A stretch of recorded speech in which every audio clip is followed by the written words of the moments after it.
from the Daily Wire, Republican Arkansas Governor Asa Hutchinson signed Senate Bill 6 on Tuesday that bans abortion unless the life of the mother is endangered. So this is almost a full-on abortion ban. Supporters of the bill hope that it could force the Supreme Court to revisit Roe v. Wade, though opponents intend to block it before the law takes effect later this year. Republican State Senator Jason Rappert, the bill's sponsor, said we must abolish abortion in this nation just as we abolished slavery in the 19th century. All lives matter. Hutchinson was at first reluctant to sign the bill because it didn't provide exceptions in the case of rape or incest, but explained in a statement that he ultimately decided to support it. Now, a couple of things here.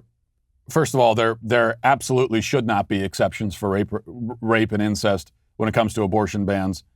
There should be exceptions for the life of the mother either.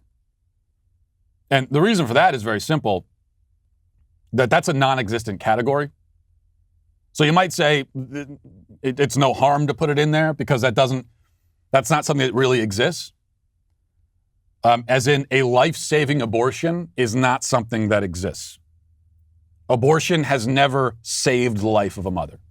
There's never been a time when a woman needed an abortion, which is an abortion. What does that mean? It means to directly and intentionally kill the child.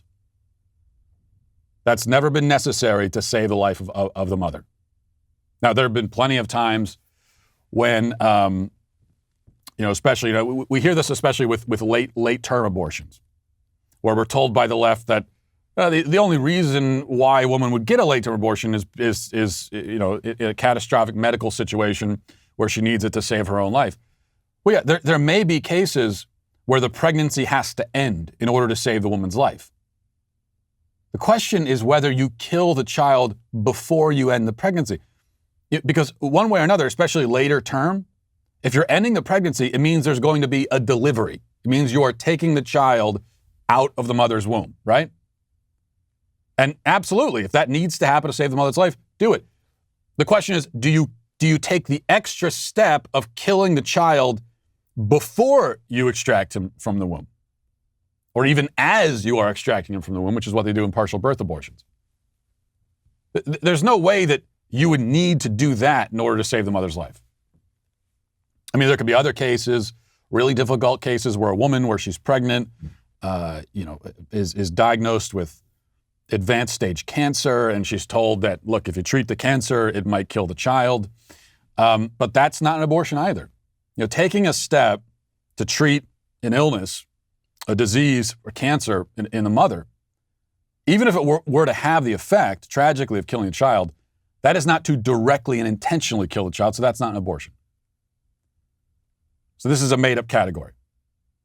The reason I'm actually opposed to putting those exceptions in is that what the left wants to do with life of the mother, they want to expand that to mean, well, not just life, but physical well-being.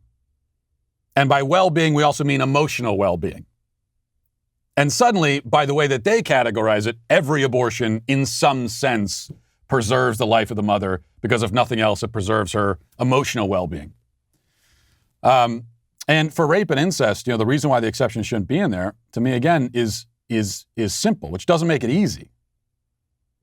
But it's simple just in the fact that we do not punish children, especially with execution, for crimes committed by their father. That's not what you do in a civilized society. You want to talk about abortion, execution for rapists? We can talk about that. I'm all ears. But you can't punish the child for that. So that's why I think you don't make the exceptions. But in this case, this is even with that exception in there, this is something to be celebrated. And will it cause this confrontation on the Supreme Court? I don't know. It seems kind of far-fetched. It also seems far-fetched that even if it makes it to the Supreme Court, that this Supreme Court, with its current makeup, would vote to overturn Roe v. Wade. Gorsuch, Kavanaugh, Roberts. I don't see any of them voting to overturn Roe v. Wade, but even so, it is certainly a major step in the right direction. Well, I hope you enjoyed that clip from the Matt Walsh Show. If you did, go ahead and hit that subscribe button right down there so you can stay up to date on all of our future content.